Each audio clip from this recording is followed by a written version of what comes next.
Renzo gang, how y'all doing today? I told you I was coming back with some more Tekken content. I told you. Y'all wanted more, so I'm gonna give you more. So Renzo gang, this is called the insane lore of Tekken. This is the insane lore of Tekken. I don't really know what this is gonna be about. I'm assuming it's gonna talk about like I guess a backstory on Tekken period. I'm not sure. I can't say.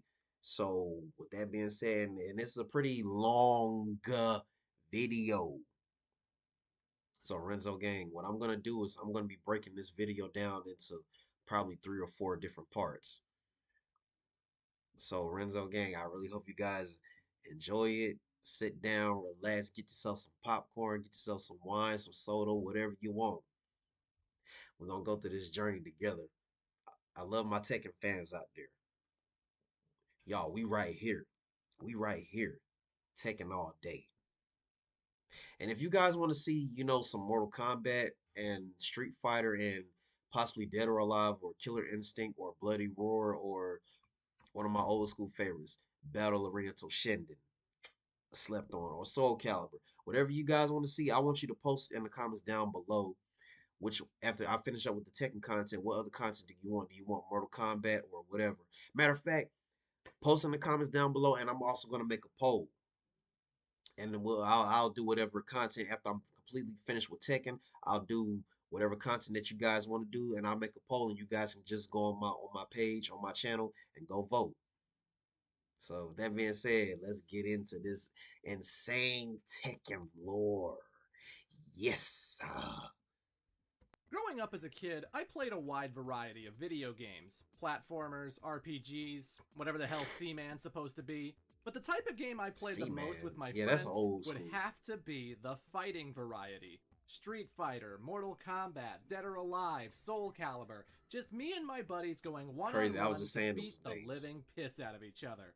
And as much as I'd love to say that I'm a fighting game god, Virtual Fighter. that couldn't be further from the truth. I never cared for I Virtual Fighter. I terrible never at have. these games. Like, I understand what I'm supposed to do. Blocking, zoning, super meters, write down rights for your Sure Sonic Yukins, Fighters. you know, I've never played but that I just game. can't react to any of it fast enough. Marvel I never vs. use my Capcom. assists effectively. I can't counter anything in DOA. I couldn't pull off a 10-string to save my life.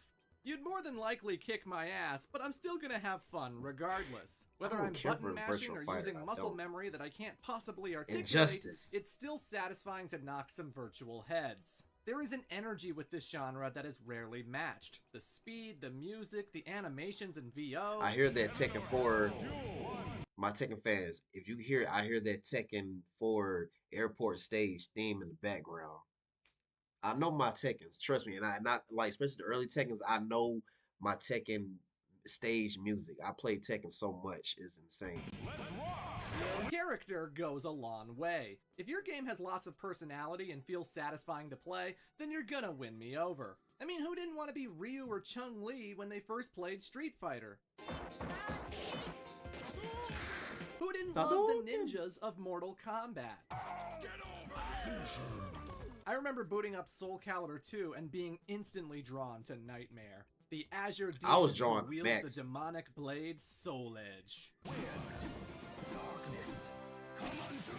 Soul Calibur 4 was my Nightmare favorite. is just an edgy Dark Knight, but these With characters the Apprentice have and lore Yoda, behind them. I loved and it. digging deeper helps you discover that this And scary-looking fighter Maxi. is actually a tragic figure. A man named Siegfried, one who sought the evil blade to gain the power that could avenge his father, when in reality, he was running away from the truth, that he himself was the murderer. And this delusion only fuels his descent to the dark side as he falls deeper and deeper into insanity, ultimately becoming a shallow husk of the person he used to be. No turning back. Except there is, because when we get to Soul Calibur 3, Siegfried rejects the darkness inside him and regains his humanity, his story continuing on redemption. It's a fantastic soap opera that just expands with each new entry. But you had to find out this information yourself. See, nowadays every fighting game has a story mode of some sort, but back in the 90s and early 2000s, that wasn't the case. You picked your fighter, you took on a list of opponents, and if you were lucky, you got an ending with still images and text. Hell, Mortal Kombat is Right. the only game I remember that had biographies in the attract mode. Every other time, you had to consult the instruction booklet. And Virtua Fighter never had endings to their games, so those manuals are essential to know anything about the lore. Did you know that Pi is a Hollywood actress? Neither did I! Figuring out Like I said, fighting I game lore don't is like like going Virtua to Fighter. IKEA. They give you the pieces, but you have to assemble it yourself. And that King of takes Fighters, us I to never the cared for topic that one of like that today's either. I just like video. Terry Bogard. I'd like to talk about Tekken. That's the arcade version of Tekken 3 Gen Kazama stage. I know my Tekkens.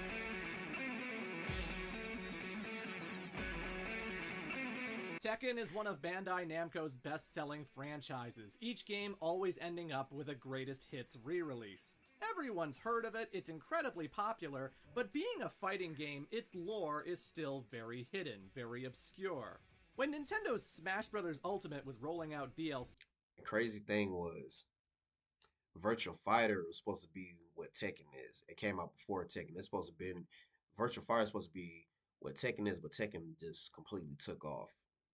For those of you that don't know, the second last fighter revealed was Kazuya Mishima, one of the major characters of Tekken.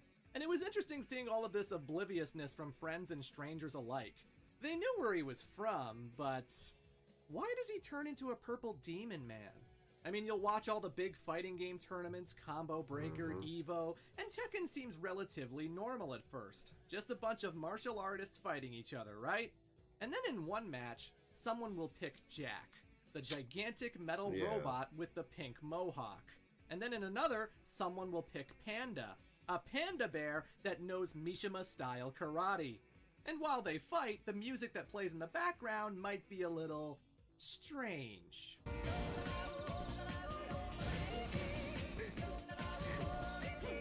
after Tekken 5, the music in Tekken just...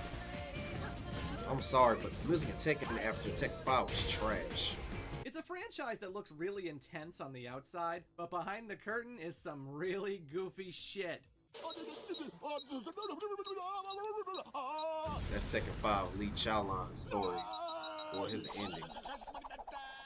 Lots of fighting games are silly and weird, but none of them compare to Tekken. From the very first console release, they actually made special FMV endings for every character. Some were badass, some were wholesome, but a lot of them were just crazy. And it made you want to beat the game with every fighter just to see what would happen next. That's what got me hooked onto the lore and why it's been living in my head all these years. And it always led to amusing conversations because people couldn't believe that Tekken was so cuckoo for Cocoa Puffs. If you're trying to get into the series today, you'll start with Tekken 7. And while all of the past endings are unlockable, you still won't get any of the character backstories. Jumping in late means you'll have to do research if you want to learn about Elisa Boskanovich, or why there's a boxing kangaroo. Without access to the rest of the series, you don't have the full scope of what the hell's going on. And that's what this video is for. I've been a fan since Tekken 3. I own every game in the series, and these last few months I have watched every prologue, studied every ending. I have plunged deep into the mythology so that I can cover it properly. Because I want everyone to know just how crazy this series really is. So, without further ado, let's talk about the insane lore of Tekken. So one thing I should address right off the bat, the name. Tekken is Japanese for Iron Fist, the title of the tournament that is featured in every single game. And I think we're all saying it wrong. I've been saying Tekken because that's what all the commercials said. There are games, and then there's Tekken 3. Oh yeah, Tekken 4 is here. I will defeat the Tekken fighters. Tekken Tag Tournament. But in the game itself, they say it very differently. Tekken. Tekken Force. Tekken. Fighters attacked her. Yeah, it's Tekken 7, Tekken Tag Tournament, Tekken Blood Vengeance. We all made fun of Michelle Rodriguez, but she knew what was up. Like literally spend all night playing like Tekken fighter games or Street Fighter. So, you know, I just thought it was worth mentioning. Anywho, on to Tekken 1. So this Also, game he's came out called in it Tekken. 1994, where the saga begins with a father and his son Tekken. who are training atop a giant mountain in Japan. This is the Mishima family, Heihachi and his 5-year-old The son, very toxic Kazuya. family. And unfortunately for the little squirt, his dad is a colossal asshole. For Heihachi has brought his son to this mountain with the intent of throwing him into a ravine. That's Ling Chao. He's The taking logic 5. being that if the boy was worthy of carrying his legacy, he would survive the fall. Obviously, being 5 years old, there wasn't much Kaz could do to stop this. Heihachi was But so throwing him off the elusive, cliff man. was the worst mistake Heihachi could have made, because not only does Kazuya survive, but he also vows revenge, their familial bond forever broken. We cut to 21 years later, where Heihachi is doing pretty good for himself. And this is where I start gushing about the guy. Not only is he my main when I'm playing the game, but the dude might be one of the most fascinating video game characters of all time. He is the CEO of the Mishima Zaibatsu, a gigantic conglomerate that not only runs sporting events, but also funds military projects. Yeah. A corporation that is so big and so rich that it has branches in Europe and America. Originally, it was on the up and up until Heihachi's father, Jinpachi Mishima, passed away. Look at that goddamn beard. One has to wonder if Jinpachi's death was legit, because as soon as Heihachi gains control, he starts using the company for organized crime. He's did. basically the head of the Yakuza if it extended to the whole goddamn world. Oh, and no one dares cross Heihachi, because try as they might, the man is unkillable.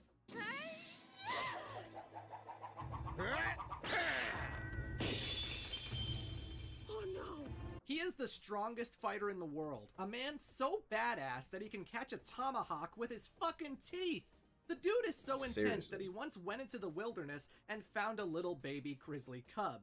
He brought the bear home and raised it to be his pet. But over the years, he taught it some new tricks, such as how to understand Japanese and how to fight. I repeat, he raised a bear and taught it Mishima-style karate. Heihachi has a grizzly bear for a sparring partner. This is a playable character, by the way. You can Kuma. fight as The the first bear Kuma, whose character model was ugly as hell in the original game. Well, For maybe real. a CG render is better. Oh my god! Oh, It and it was should so be mentioned hideous that it back wasn't then. enough for Heihachi to throw his son off a cliff. He also adopted another child purely to be a rival to the boy. An orphan who is good at fighting off street punks, Li Chaolan was officially made a Mishima, where he enjoyed the Zaibatsu's grand wealth. If you think that Li loves his adopted father, no. He hates Like I said, Heihachi. Heihachi is a shitty father. He is. Anyway, Heihachi is on top of the world. He's rich, he's He don't powerful, even care for but he Lars. feels so dissatisfied. Say what you will Even about though his he didn't criminal know about ties, the Lars. man only wants a fair fight. To meet that challenger I don't who think can he knows finally about push him to Reina. his limits and best him in combat. And so he comes up with a brilliant idea. The King of Iron Fist tournament. A call to every fighter in the world to see who can dethrone the Tekken Zaibatsu's 1 head honcho intro. and win the gigantic cash prize. And thus the stage for Tekken is set. A dozen weirdo fighters all coming together, including Kazuya, our would-be main character. Of course, you're not forced to play as Kazuya, but he is up front and center as the star. He gets the most screen time, he takes up all the space. Hell, the poster's tagline is all about him. But what I find interesting about this is that Kazuya is not a hero. He's at not. all. At Typically all. in He's fighting not. games, the main character is a babyface. Ryu from Street Fighter, He's a Liu heel Kang from Mortal to the- Kombat. These guys don't have any dark intentions, they just want to do the right thing and make the world a better place. But not Kazuya. Like, yeah, Heihachi's a criminal prick, but the goal isn't exactly noble. He wants to murder his father so that he can inherit the Zaibatsu and attain world domination. Yep. He doesn't want to restore honor to the company, he wants to be the new big bad. And this isn't a retcon. Even as early as the first instruction manuals, he is described as a cold-blooded man who wants his coup d'etat. The Yep. main character is morally gray, and you're not supposed to root for him. I find that fascinating. It really sets the tone for the Mishima storyline going forward. But let's talk about the other characters, like Jack the Robot, a mechanical humanoid built by the Russian military. They enter Jack into the tournament because they caught wind of Kazuya's plans and want to stop him from winning. The rules for entering the tournament seem pretty lax, because apparently it's okay for martial artists to fight giant robot men made of titanium. Although, to be fair, Jack can't be that tough because its model was mass-produced for jobbing. Yeah, it's not a unique machine. There are hundreds, and I mean hundreds of Jack robots that all operate exactly the same. And throughout the series, the fighters will dispatch these tin cans like they're nothing, because honestly, they are. Although these mooks have been programmed to dab on top of their beaten opponents, so I'll say that's kind of amazing. Who designed the Jack robots? Why, Russian scientist Dr. Boskanovich. He's not a playable character, but he would become one in Tekken 3. Yeah, this guy's basically the unfortunately. Dr. Light of Tekken. He's an incredibly talented scientist who will be responsible for a lot of the crazier fighters coming up. For now, though, he simply built Jack, and he made an artificial arm for another contestant, the Samurai Yoshimitsu. Which again, swords are allowed? In the Iron Fist tournament? Whatever. Yoshi here is a bit of a Robin Hood. He belongs to the Manji clan, a notorious bandit group that steals from the rich and gives to the poor. This clan has been around for hundreds of years, which leads to another fun factoid. Tekken is not the only series this character is in, because Yoshimitsu's ancestor, who has the exact same name and fighting style, is also present in Namco's Soul Calibur franchise. Oh, that's his ancestor. I didn't know that. Heihachi Mishima was Well, I already actually knew a guest Heihachi. character for the PlayStation 2 version of Soul Calibur 2. Even Kuma is stronger than you. But you don't care about that because Soul. everyone vastly prefers the GameCube version. It has Link, for God's sake. The most interesting thing about Yoshi here is that his sword, which is also called Yoshimitsu, is a demon blade that eats people's blood. And if the weapon is not sufficiently fed, it will gain the power to control its wielder's mind and unleash all kinds of evil. Luckily, this is never a problem because Yoshimitsu always punishes the wicked. But still, he does. that's kind of insane. Still not a fan Next of up Yoshimitsu, is but- King, a Mexican wrestler who always The wears first a King. jaguar mask. We only ever see his face once in the very first opening ever. He wrestles so that he can earn money to keep his orphanage afloat. His Mexican orphanage that's filled with Japanese children. I love this cheesy live-action ending. Yeah. The strangest thing about King is that he's not a mutant, he's not a science experiment, he's just a normal He's man. a human. But rather than speak a normal language, he only speaks in Jaguar.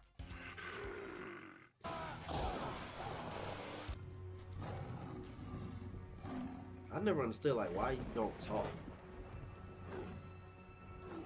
Don't lie to me. Tekken is like the only franchise I can think of where every character speaks their own native language. Usually it's all English or all Japanese, but not this game. Right. Paul Phoenix, the American, only speaks English. Heihachi only speaks Japanese. Lily speaks French, Leo speaks German, Claudio speaks Italian. It's so strange to have a scene where three different characters are saying three Only different Chai speaks languages, Mandarin. yet they can all understand each other just fine. They can also understand Right. Kuma, and all he does is roar. Tekken is so goddamn And Lars weird. is Swedish. It should also be mentioned that there is Armor King, another wrestler who wears a jaguar mask. His eye was crushed by King, which caused his wrestling career to suffer. He's entered the tournament for revenge. And then there is Anna and Nina Williams, the Williams sisters. Their parents taught the two how to fight to the point that they're both deadly assassins. But family or no, these two can't stand each other. Anna always jealous of the attention her father gave Nina, and the latter always being cold and dismissive. Except when she's watching Tom and Jerry, because Nina's a big fan of Tom. I didn't make that up. That's what the manual says. Wow. These Never two would've known fight that. a lot. I Like did one not know time, that. Nina deliberately stole Anna's shoe, got called out on it, and so she slaps the shit out of Anna, who cries at the abuse, and she laughs it off because, haha, I did have this shoe. In Tekken 2, she just barges into the bathroom while Anna's showering and snaps a nudie pic without her consent. But it's okay because Anna I got see revenge why- when these three I see why bodybuilder guys Anna came up to flirt with them, was always and on Anna took all Demon three Time of them with Nina. home. No gangbang for you, Nina. It should also be mentioned that Namco apparently thought Nina was so popular that she deserved her own spin-off game. That was a Death by trash video Degrees game. for the PS2. Trash. It sucks, don't play it. Trash. I'm not covering it because it's wildly inconsistent with Nina's backstory in the main games. But maybe I'll give it a deeper look some other time. I gotta speed this up. There's Michelle, the Native American whose family was ruined by the Zaibatsu. There's Ganryu, a Japanese sumo wrestler whose shameful behavior lost him respect. There's Martial Law, yes, that's his name, a chef working in San Francisco. He looks and fights like Bruce Lee because every fighting game ever needed a Bruce Lee type. Put more anger into it. Marshall is best friends with another contestant named Paul Phoenix, and you don't want to sleep on this guy. He may be a brash, blowhard American, his hair would make a Racerhead blush, but this guy is legit. He once fought Kazuya Mishima before the tournament, and the battle ended in a draw. Yep. He didn't win, but he didn't lose either. He is on par with the protagonist. Remember that for later. And finally, I'll mention Wang Jinrei, a merchant and longtime friend of the Mishima family, in particular, Jinpachi. He's on good terms with Heihachi, but he doesn't really approve of all the criminal activity. Okay, that's the roster. Tekken 2 will go by a lot quicker because there's a lot of setup here. Yeah. Going by character bios and story details from future games, I put together bullet points for what matches happened and who canonically The early Tekkens, they look so This terrifying tournament's in the pretty early two straightforward. Tekkens. In the game itself, not every fighter is playable from the get-go. You have to unlock them through a specific character's campaign. And those unlock fights are all canon. Paul Phoenix defeated Kuma, Kazuya defeated Lee, Yoshimitsu defeated Ganryu, and even worse, he took all of his money. Money that he will not be getting back because it was given to people in much more need. King defeated Armor King, but this one had a happy ending because Armor King realizes that he had truly been bested by a far superior wrestler. And rather than hold a grudge forever, he decided it would be better to be in his corner, to be an ally instead of an enemy. Well, that's nice.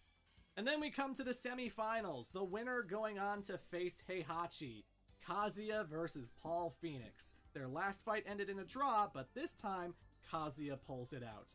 He advances to the grand finals where Daddy Dearest awaits him. And for the first I would time have liked ever, for Kazuya to fight Heihachi over knows the sting of Cannon. defeat as his son bests him in the tournament. In what could only be called poetic justice, Kazuya decides to do the same thing that his father had done to him. Off that same cliff.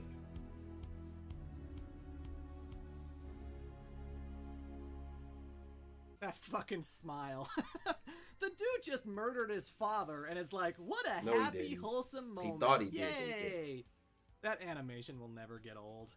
But yeah, folks, with Heihachi supposedly dead, the Mishima Zaibatsu is now Kazuya's to control. Yep. All right, you guys.